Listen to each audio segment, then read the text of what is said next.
Who is Young Lean? What is Young Lean? And most of all, why is Young Lean? Young Lean is a kid from Stockholm, Sweden who made some of the most unusual rap music ever made and somehow ended up becoming one of the most notable rappers of this generation. How did he do it? Well, let's find out. Hello everyone, and welcome to the Okayest Computer YouTube channel.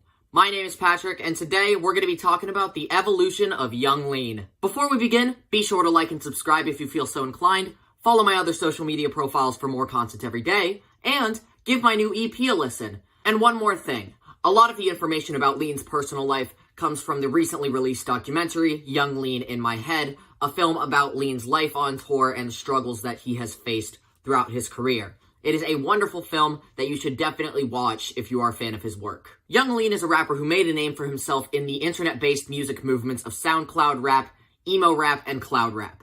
His music is characterized by very spacey, calm trap beats, slow, occasionally monotonous vocal delivery, and absurd, excessive lyrics. That last thing is a large part of Lean's controversy and the polarizing reviews of his work, since nobody's really sure if lyrics this hilarious and highly inappropriate should be taken seriously. In this video, I will be going over Lean's life and music in chronological order, whilst offering my opinion on each of his mixtapes and studio albums. However, I will not be covering any side projects or other pseudonyms of Young Lean, such as Jonathan Lean Doer 127, or albums released with Metal Storm. Lean may be a viral sensation and international superstar today, but we first must acknowledge his humble beginnings. Young Lean was born in Minsk, Sweden on July 18th of 1996, but his family quickly settled in Stockholm in the early years of his life. Very little is known about Young Lean's childhood, at least up until his teenage years when he began his music career and also began facing legal troubles. During high school, he would often get in trouble for graffiti or drug use, and he was put on probation for smoking cannabis at age 15. All throughout his early teens, Lean developed an interest and a fascination with American pop culture and American rap music, with artists such as Nas and 50 Cent being cited as early influences of his. In 2012, Lean befriended fellow music lovers Young Good and Young Sherman, and the three formed a trio known as the Sad Boys. They would all produce songs together and post them on SoundCloud, slowly gaining more popularity over time. One particular song of theirs became a huge success on YouTube, but I'll get to that later. The first full release by Young Lean was the mixtape Unknown Death 2002, released in 2013, via the streetwear company and record label Mishka NYC. There is so much happening on this album. As plain and unexciting as it may sound today, this was a crazy thing to release 8 years ago. And even now, with the abundance of trap and cloud rap clogging the industry, there is nothing that sounds like Unknown Death. One thing that made this album super significant when it was first released is the very simple but nonetheless super impactful beats. The album sounds like it was made by teenagers messing around in FL Studio, since that's exactly what it was. And even though it sounds like Good and Sherman weren't really trying when they made these beats, they somehow spawned entire subgenres of rap with these instrumentals. The beats are about as simple as hip-hop beats get. It's just one looping sample, an extra synth on top, an 808, and a drum loop. That's it for the entire album. But they managed to make it work, and the whole thing is so spacey and dreamy and hazy and psychedelic and surreal and irresistible. The other thing that makes this album really interesting is Lean himself, more specifically the songwriting. What even are these lyrics? How did he come up with this stuff? Young Lean has said on several occasions that his music was never intended to be a joke, but this record contains some of the most absurd and hilarious lyrics I have ever heard on an album. Needless to say, the things that Young Lean was doing and saying on this record are peculiar. And despite the popularity of the singles and their subsequent music videos, Unknown Death was met with widespread confusion and very negative reviews from critics. I completely understand why people disliked this mixtape, and I do think it is his weakest project, but the massive influence of this record cannot be overlooked. He was so ahead of his time when he made this. A lot of the ideas present on this record seem to have established and predicted a majority of the dominant rap trends of the 2010s.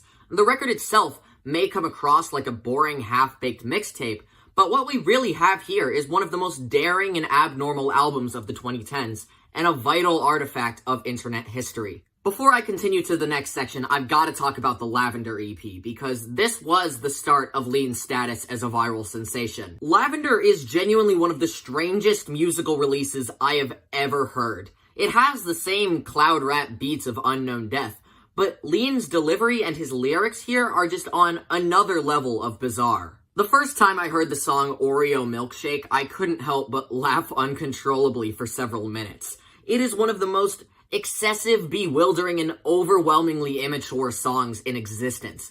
The chorus alone is so random and stupid and vulgar that I am just left speechless every time I hear it. Also, the song Ginseng Strip 2002 was Lean's first big hit, and with good reason.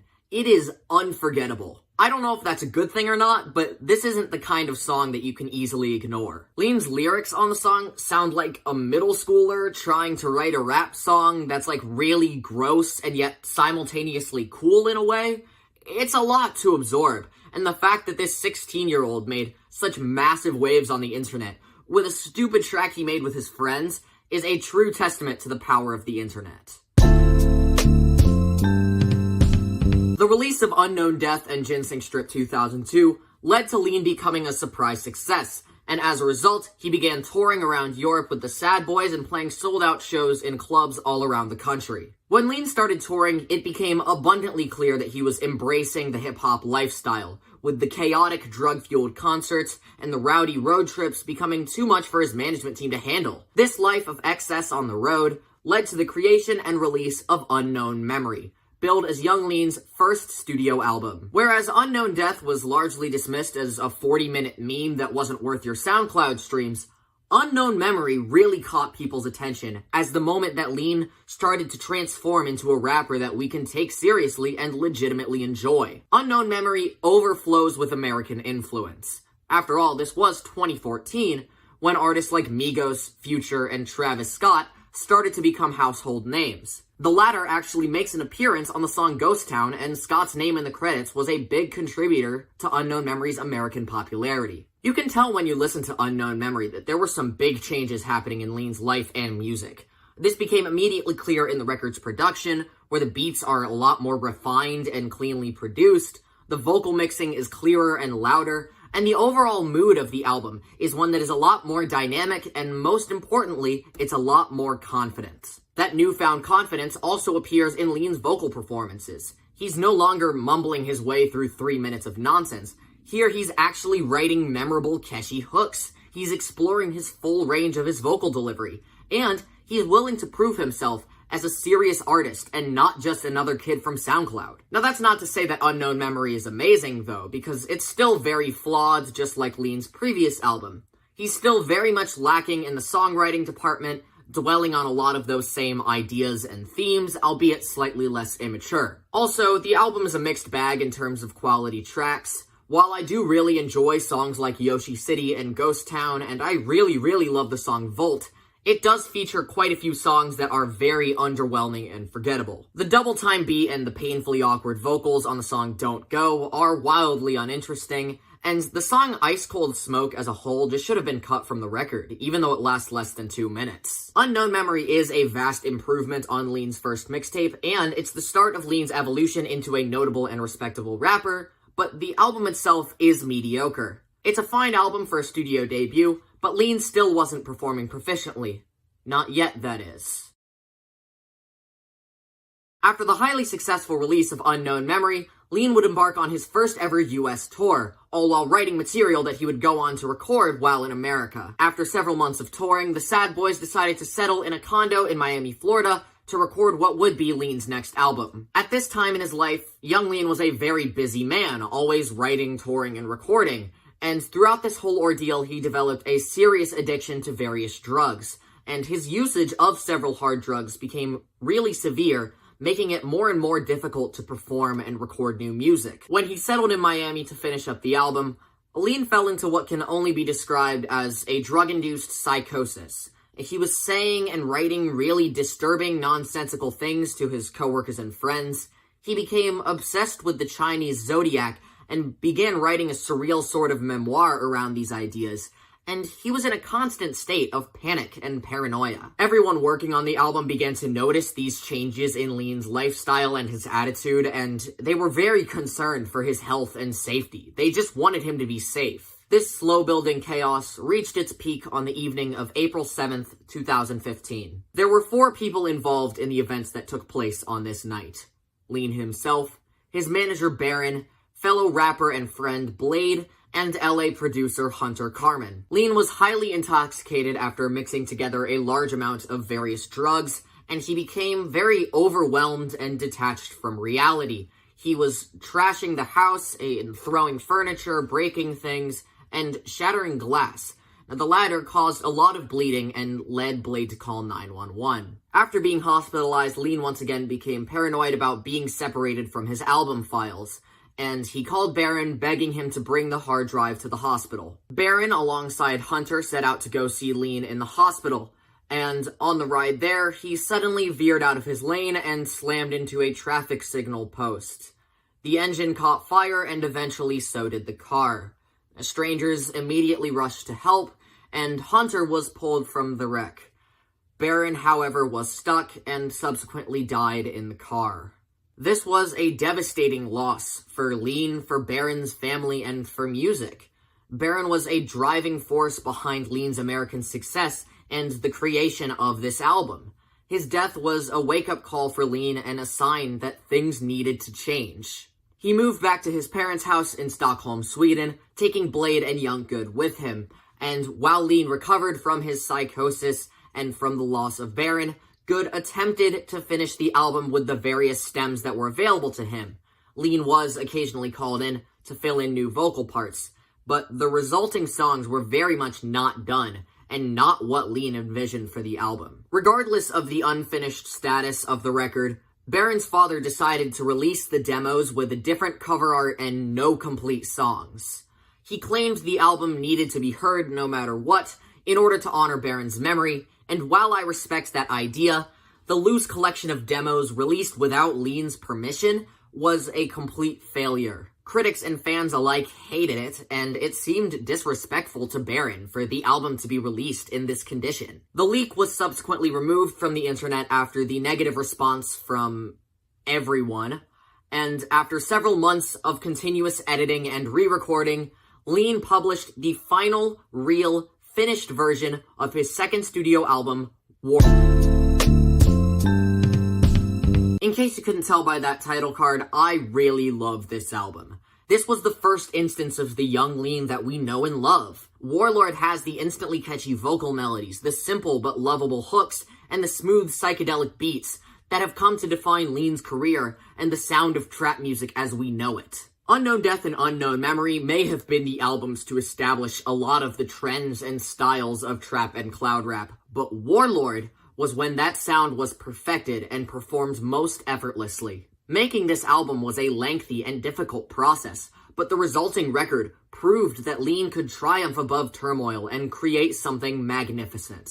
Warlord is Lean's loudest, boldest, and most aggressive album to date. His addiction and general discontent with life led to an album that is as braggadocious as his previous records, but is also very dark and uncharacteristically angry. He creates an atmosphere on Warlord that shows that he is still confident, but he is also deeply troubled, and he's willing to get mad in order to express that. You can hear that immediately in the first 5 tracks. Immortal sounds like Lean is very calm and collected, but the lyrics say otherwise. He's talking about excessive drug use, feeling very abnormal and isolated from society, and acting like he's become a martyr in a way. The drug-fueled mania continues with the songs Highway Patrol, Fantasy, and Afghanistan, a hazy, menacing trio of odes to addiction, where the tension and madness of Lean's life manifest themselves into a series of disjointed trap anthems. The centerpiece and greatest highlight of Warlord is the song Hoover,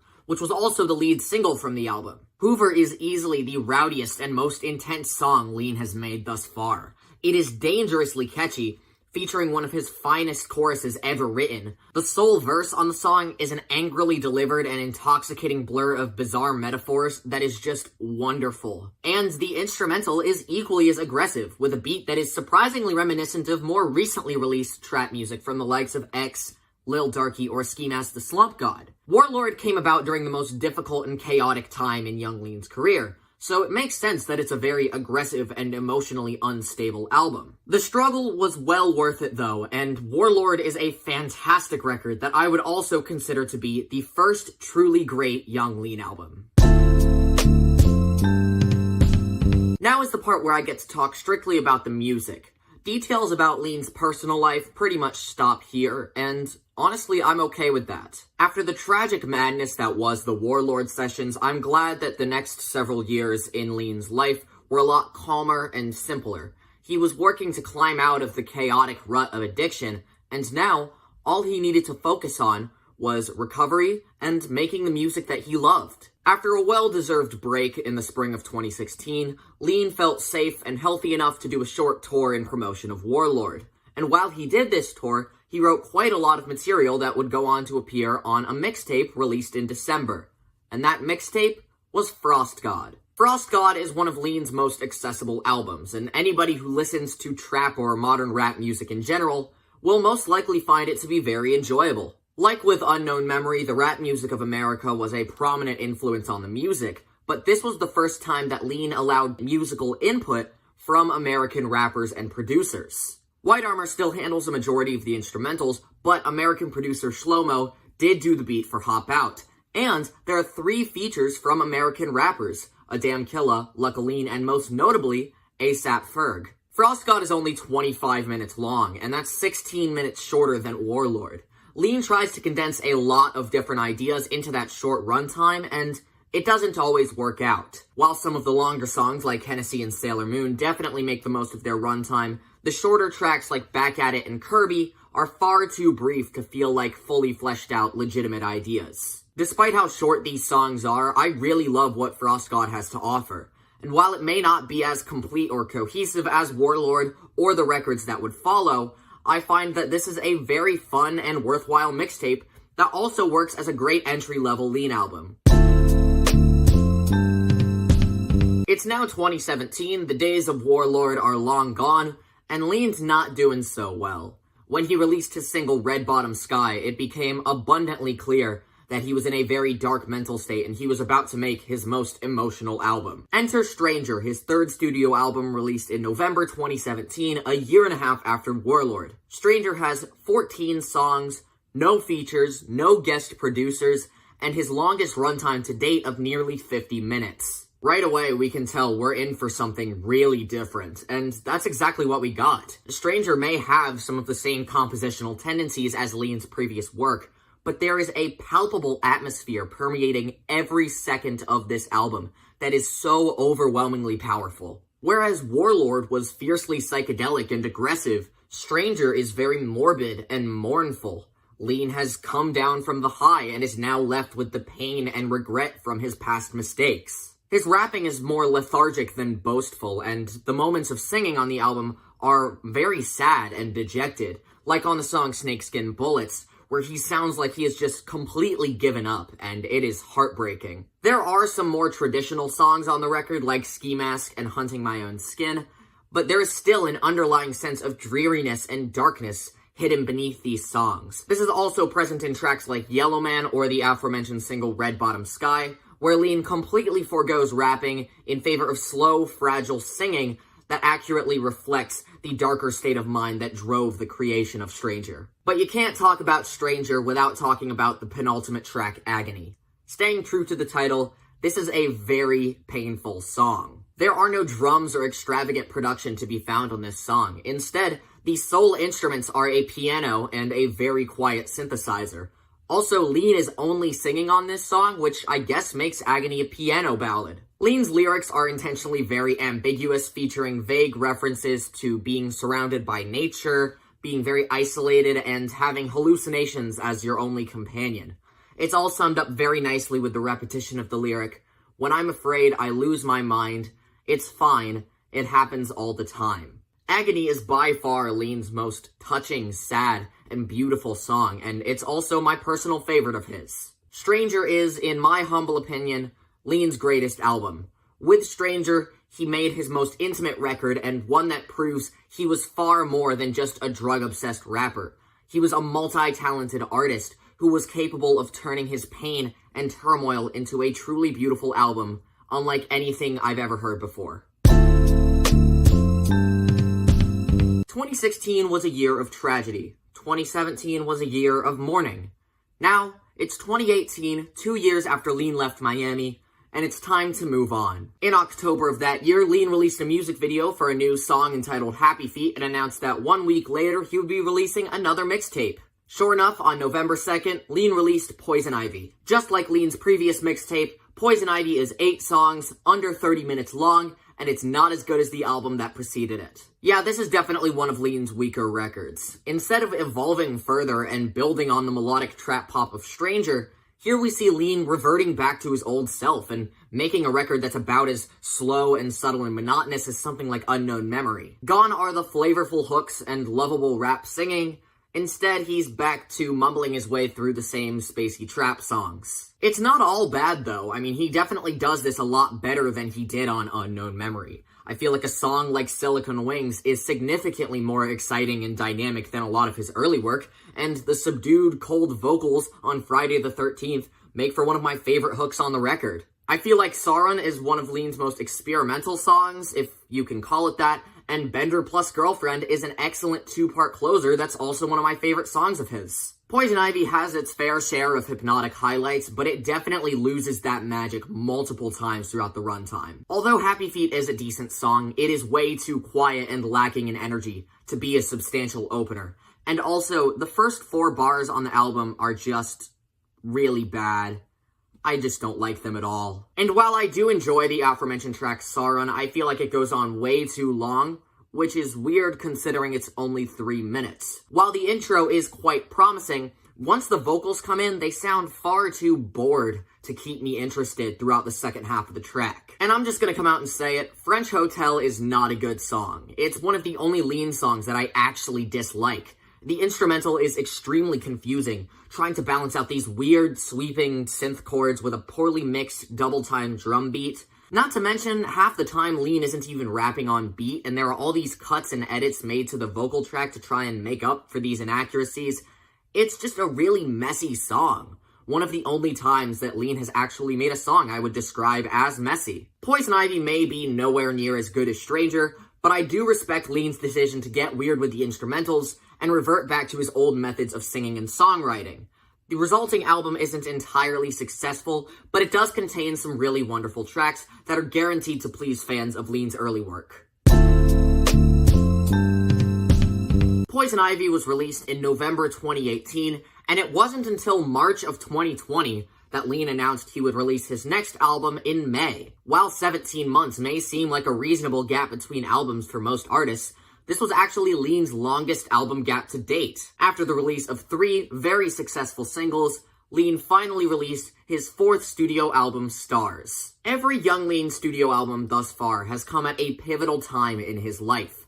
Unknown Memory was the start of his status as an international success, Warlord was the sound of his drug addiction consuming him, and Stranger was the fallout from the mistakes made in Miami. After the past 7 years turned Lean's rise to fame into a dangerous and life-threatening nightmare, Stars is his way of transforming and healing himself. He is starting again with a fresh palette of ideas, a clear mind, and a newfound confidence that he's able to embrace without getting out of control. Stars is definitely Lean's most traditional album. White Armor and Young Sherman are the only producers, there's only one feature to be found, and most of the songs are very calm and laid back in terms of beats and vocals, and they sound pretty similar throughout.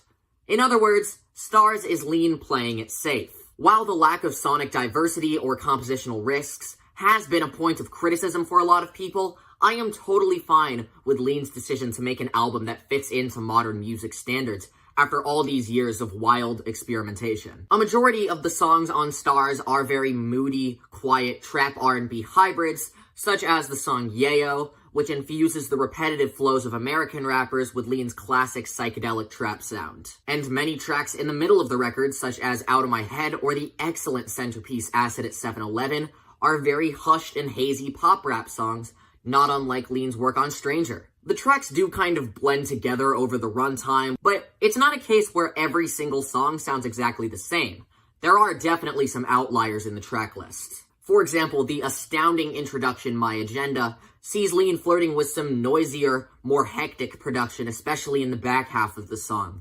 And lead single Boy Life in EU trades out the usual soft chords for screeching synthesizers in the chorus to back Lean's singing. There are some other mood changes to be found throughout the track list, like the balladry on the title track Stars, or the very energetic vocals on the song Hellraiser. All of the aforementioned songs are really solid and enjoyable, and a majority of the track list is back-to-back highlights. Stars may have a lot of similar songs, but it's some of Lean's best material so far, and it's a lot of fun. Stars sees Lean diving head-on into the psychedelic trap bliss we know and love him for, and despite how similar a lot of the songs are, they are brilliantly produced and emotionally performed, making for one of Lean's best albums to date. If this is the future of young Lean, count me in. It is now 2021, and we have yet to hear of new music from young Lean, but I'm okay with that. He has had a long-lasting, expansive, and complicated discography throughout the past 8 years, and he has made a huge impact on hip-hop and music as a whole. Young Lean was a kid who embraced modern musical trends and quickly established widespread popularity,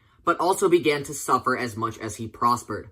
Forced to face the tragic consequences of his actions, he decided to completely rebuild himself into an admirable artist who was able to get his life back on track and devote the rest of his life to perfecting his craft. While he may not have the same impeccable lyrical prowess as a lot of his contemporaries or the rappers that preceded him, Young Lean's distinct personality, his genre-defining production techniques, his fascinating life story, and consistently entertaining discography make him one of my all-time favorite rappers and a very significant person in modern music. Thank you so much for joining me through the evolution of Young Lean and his music.